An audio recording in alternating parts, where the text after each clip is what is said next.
como no processo 9 da pauta vai ter uma sustentação oral, eu chamo o conselheiro Valdir Teis. O processo 9 da pauta, conselheiro Valdir.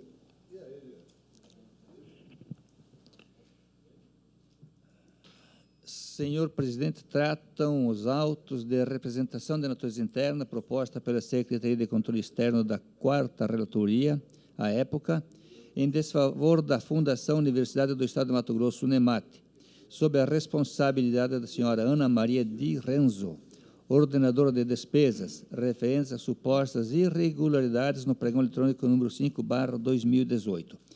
Inicialmente, a SESEX emitiu relatório preliminar com 2 irregularidades atribuídas aos responsáveis classificados como de natureza grave.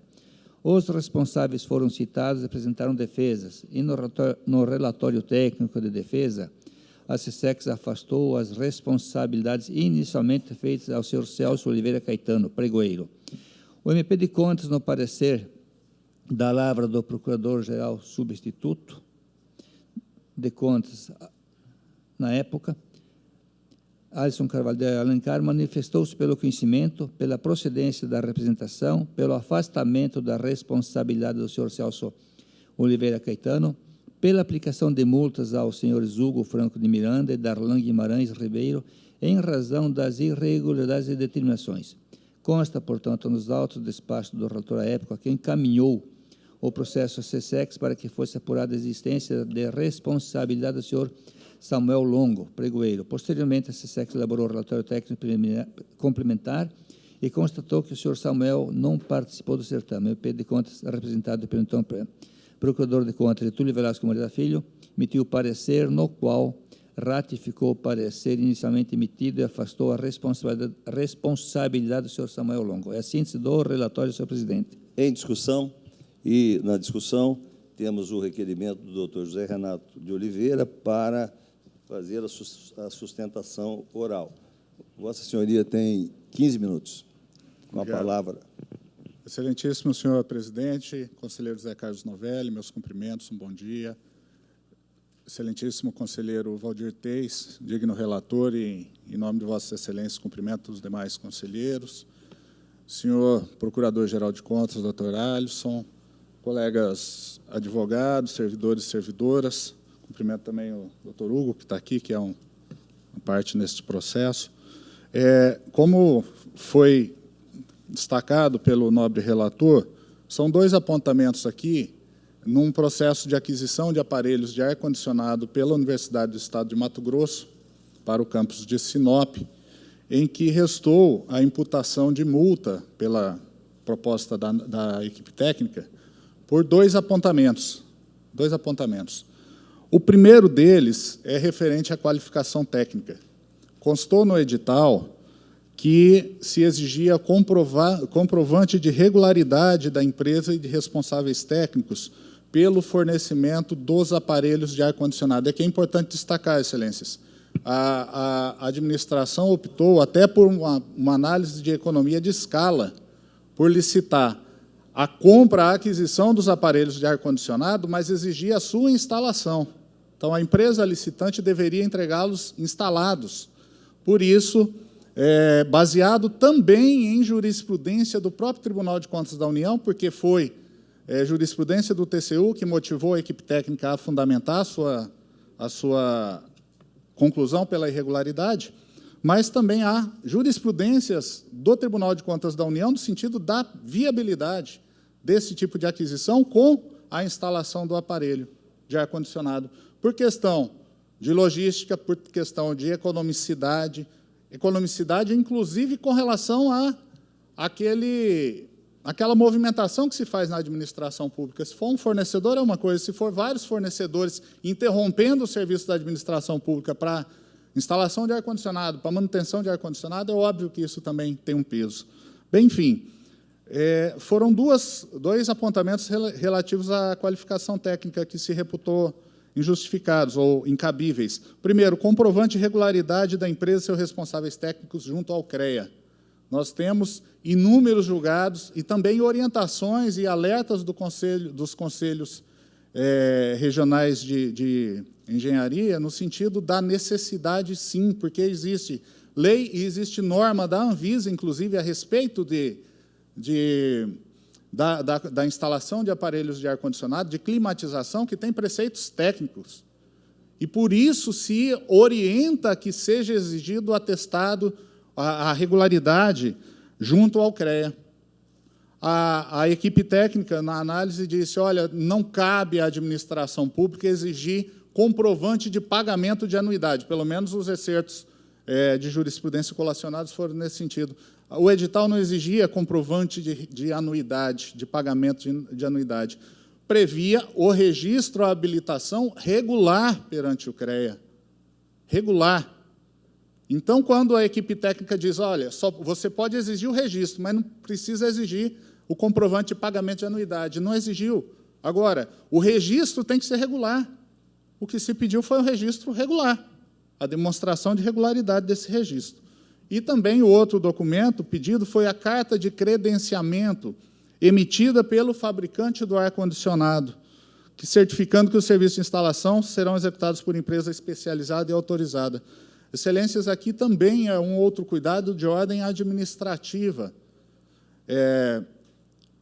Inclusive, para efeitos de garantia, as empresas fabricantes de aparelhos de ar-condicionado, assim como de veículos, de vários outros itens, asseguram uma garantia maior, uma garantia estendida, desde que a instalação seja feita por agentes autorizados, por concessionárias, por empresas especializadas e autorizadas, qualificadas na instalação. Então, foi essa a razão para que se exigisse o credenciamento pelo fabricante. Se apontou que isso estaria restringindo a participação de licitantes, mas, na defesa, foi demonstrado que não, que, inclusive, várias empresas aportaram com suas propostas, várias, porque isso é comum, isso não é uma raridade, não é uma excepcionalidade, esse tipo de exigência. A segunda... desculpem, conclui aqui, então, a equipe técnica que contraria o entendimento do Tribunal de Contas da União, firmado no Acórdão 2695 de 2013 do TCU. Nós colocamos, e aqui não vai dar para ler por conta do tempo, mas vários outros julgados em que o Tribunal de Contas da União vai em sentido exatamente contrário do que foi colocado neste acórdão que foi referenciado, no sentido da viabilidade e, às vezes, de ser aconselhável que se tome esses cuidados. O segundo apontamento, são dois, como eu disse, a segunda suposta irregularidade, se refere à questão do não fracionamento do objeto da licitação. Excelências, foram, no total, 175 aparelhos de ar-condicionado que a Unemat licitou. E um detalhe, Excelências, e isso nós colocamos na defesa anterior, o modelo do edital, com essas exigências que estão sendo aqui imputadas como irregulares, é um modelo da Secretaria de Estado de Gestão. A Unemat pegou o modelo, pegou licitação da Secretaria de Estado de Gestão como parâmetro. Então, não se tem notícia de que o Estado tenha sido penalizado ou declarado irregular aquele pregão. Eu cito aqui, na defesa, citamos, inclusive, o número do pregão, e eu peço, Vênia, para deixar de falar aqui só por conta, mas está na defesa, por conta do tempo. A segunda pretensa irregularidade seria a ausência de justificativa de inviabilidade técnica ou econômica para o não parcelamento de objeto divisível. Então, a universidade, ela realmente licitou por lotes os aparelhos de ar-condicionado com instalação, e eram alguns aparelhos de 12 mil BTUs, outros de 24 mil BTUs, licitou por lotes, de modo que a empresa vencedora ofertaria o lote, apresentaria o lote e instalaria. Entendeu a equipe técnica que isso feriria a lei de licitações, porque deveria ser fracionado, comprado por aparelho, por unidade. Não parece ser razoável esse entendimento, Excelências, nessa situação específica. Se fosse comprar por aparelho, independente da instalação, independente da manutenção, certamente teríamos muito mais problemas na gestão pública. E a universidade também ponderou a economia de escala, porque comprar por lotes gera, graças a esse ganho de escala no fornecimento dos aparelhos, uma possibilidade de um desconto maior. Isso é lógico, né? É razoável se compreender assim. O Tribunal de Contas da União, também, no Acórdão 1718/2008, no plenário, considerou que, numa situação parecida, que numa economia de escala, o aumento dos quantitativos produz a redução dos preços, não se podendo, então, compreender como exigível o parcelamento, o fracionamento da licitação. A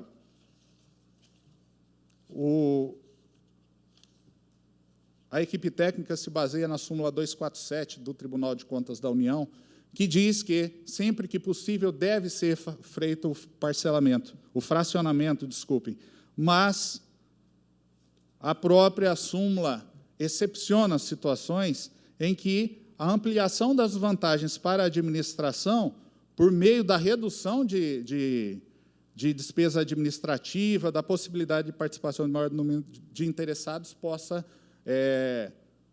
superar esse entendimento da súmula, que traz, como eu disse, essas exceções no seu próprio corpo. Então, a regra pode ser mitigada em face de limites de ordem técnica. Além disso, o fracionamento da contratação também poderia esbarrar em impedimentos de ordem econômica, os quais se relacionam com o risco do fracionamento aumentar o preço unitário a ser pago pela administração.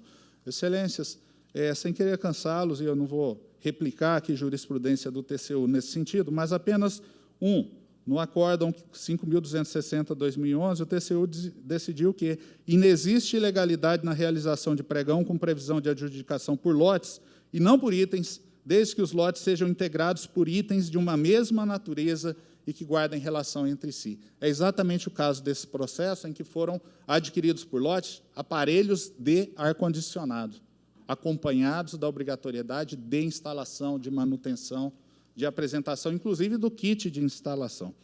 Portanto, excelências, conforme o apontamento anterior também, nós temos que aqui também com relação, e aí fechando, concluindo, essa aquisição foi amparada em posicionamentos do TCU, conforme ressalvas da própria súmula 247 invocada pela equipe técnica.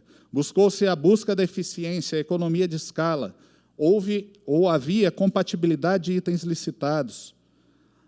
Se há posição divergente do TCU, podemos dizer que estamos diante de uma dúvida razoável, de entendimentos jurídicos divergentes em alguns pontos.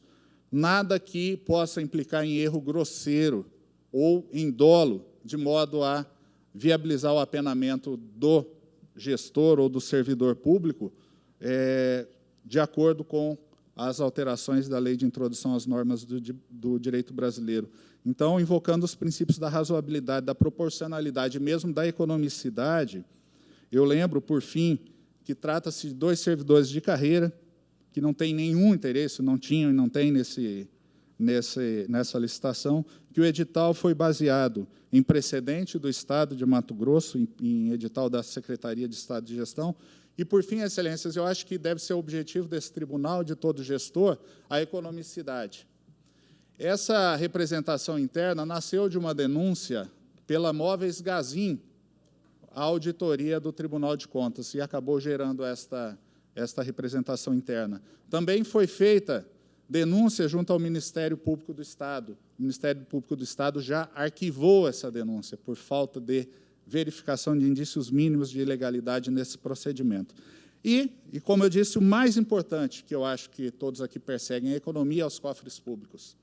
Excelências, a empresa Gazin, que fez a denúncia, ofertou, ela participou de um dos lotes para apresentação de instalação de 105 aparelhos de ar-condicionado. Ela apresentou uma proposta por lote sem instalação, e aí foi um problema, porque ela não se dispunha a instalar os aparelhos, de R$ 535 mil, sem instalação dos aparelhos. A empresa vencedora, a proposta vencedora, foi de R$ 278 mil com a instalação dos aparelhos. Portanto, nós tivemos a economia aqui de R$ 256.700.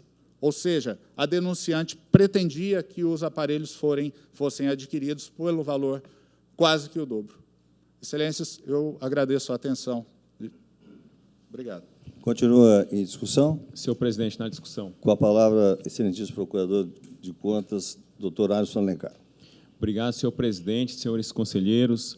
Quero registrar, senhores, a importância de uma defesa oral bem-sucedida, clara, objetiva, fundada em provas, em argumentos precisos, específicos para o caso concreto que aqui nós estamos avaliando, e cumprimentar o doutor Zé Renato por esta defesa, sustentação oral.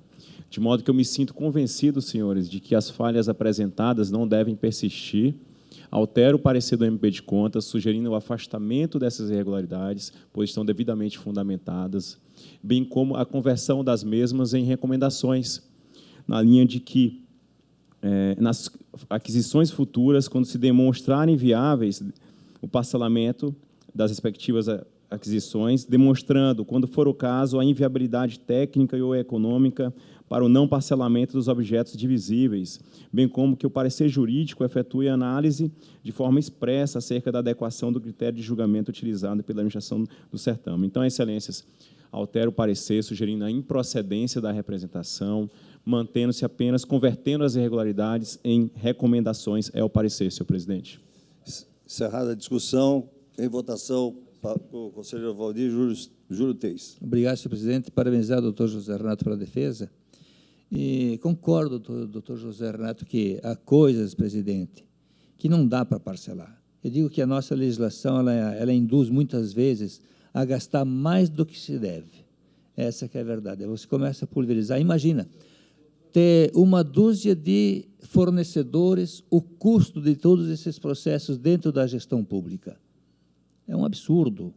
E a confusão que isso traz para dentro, com o fiscal de contrato, as pessoas que são envolvidas, controle interno, comissão de licitação, vira uma pandorga, eu diria. Então, essa questão a nossa auditoria tem razão nos seus apontamentos, dentro da visão da auditoria. Eu fiz aqui o voto. Eu não vou ler porque ele é bastante extenso, mas eu digo o seguinte, senhor presidente. Quando se busca até a própria garantia do produto que foi exigido o credenciamento da empresa para a instalação do produto, não se fala de tratar os iguais de forma desigual. As empresas que são credenciadas, que têm o seu registro no órgão competente, são diferentes daquelas que têm o mesmo ramo de atividade, vendendo as mesmas coisas, que não têm o credenciamento, que não têm o registro. Nós, quando adquirimos um carro, nós não saímos da concessionária para fazer manutenção em outra concessionária ou numa oficina. Nós vamos lá. Se compramos um aparelho eletrodoméstico, nós vamos na autorizada para poder continuar com a garantia. Então, é uma questão de lógica. Então, nem todas as licitações se aplica esse princípio da isonomia para todos os ramos de atividade. Empresas com o mesmo ramo de atividade são diferentes das outras, que têm também o mesmo ramo, só que têm requisitos que elas não são detentoras dos requisitos. Isso é um problema sério. Quando se traz, eu vejo muito, me arrepia, quando vejo que a auditoria traz coisas fundamentadas em súmulas do TCU. Súmulas do TCU não é lei, é apenas uma orientação de faça desse jeito.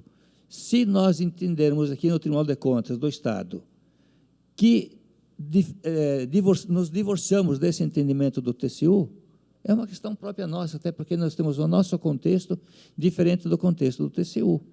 Então, súmula se traz, sim, como apenas orientação nessas questões. Não podemos dizer que isso é lei ou que seja norma que deve ser seguida. Temos que ter bem essa clareza.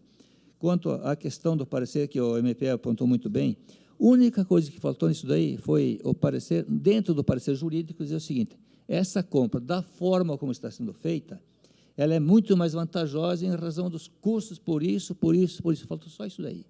E do resto, eu voto acolhendo agora o parecer do Ministério Público, conheço da representação, voto pela sua improcedência com as recomendações, justamente naquilo que também o nobre procurador trouxe como orientação. Esse é o meu voto, senhor presidente.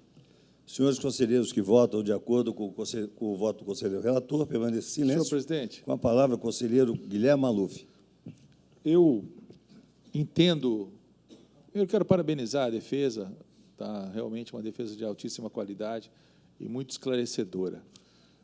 eu tenho um pensamento semelhante a Vossa Excelência, conselheiro Valdir, que a licitação desses aparelhos, elas se dão normalmente conjugadas, e é uma exceção, porque ninguém compra um aparelho para você instalar em casa sozinho, estou olhando no particular, muito menos na área pública, né? Então, há necessidade de técnicos que façam a instalação. Eu só gostaria de até esclarecer e deixar muito claro que a entrega dos aparelhos, elas só efetivamente se darão com o efetivo funcionamento. Por que eu digo isso? Porque muitas vezes você faz a instalação e a instalação está com defeito. E aí realmente se faz necessário uma manutenção imediata, né, ou por falha ou furo naqueles tubos, enfim, tem uma série de causas que podem levar ao não funcionamento. O aparelho está bem funcionando, mas a refrigeração não acontece por falha na instalação.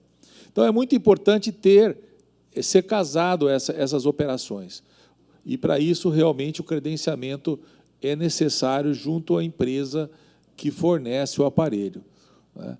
Eu só fico um pouquinho preocupado quando alguns técnicos, e aí nós precisamos fazer essa ponderação, colocam que aí o mando da licitação fica muito no comando do fabricante. Porque se ele não credencia aquela empresa, as outras não conseguem participar. Então, há uma dificuldade aí nessa liberdade de oferta dos aparelhos, até porque eles não estão credenciados na empresa, e aí há um descompasso com a licitação.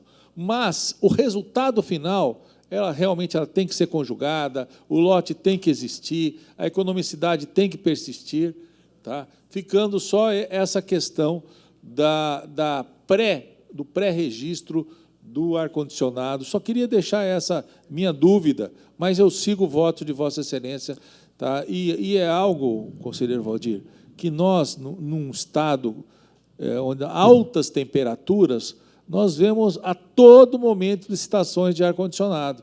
Então, isso é um problema frequente de acontecer aqui no nosso tribunal, fazer essas avaliações, essas licitações. Obrigado, senhor conselheiro. Presidente, me permita essa questão conselheiro Valdir, do que levantou o conselheiro Guilherme Maluf na questão da instalação mesmo. Nós tivemos no passado, não me recordo em que momento foi aqui no Estado, uma aquisição, salvo engano, de aparelhos de ar-condicionado de uma repartição, mas ficou impossibilitada de se fazer a instalação porque a rede de energia elétrica do estabelecimento ou dos estabelecimentos não comportava aquela instalação. Então, ficou uma aquisição parada, eu não sei que fim foi dado nisso, porque eu acho que foi na educação, se não me engano. Educação, conselheiro Valdir. Educação. Tem uma série de aparelhos aí que foram comprados na aquisição do Estado, nem foi nessa gestão, foi na gestão passada. Foi na gestão anterior. Gestão anterior, e esses aparelhos ficaram todos armazenados por não compatibilidade entre a estação elétrica que existia na escola e o aparelho de ar-condicionado. Perfeito. E, nesse caso, também, só para esclarecer, a questão da quantidade de empresas que participaram foram 6. Então, não foi uma coisa específica, isolada. Foram 6 empresas. Ou seja, as outras que não se enquadraram dentro dos critérios não podem participar. Quer participar? Se qualifique. Nós não vamos contratar um médico que seja apenas, com todo respeito, apenas formado em medicina se não tiver inscrito no CRM.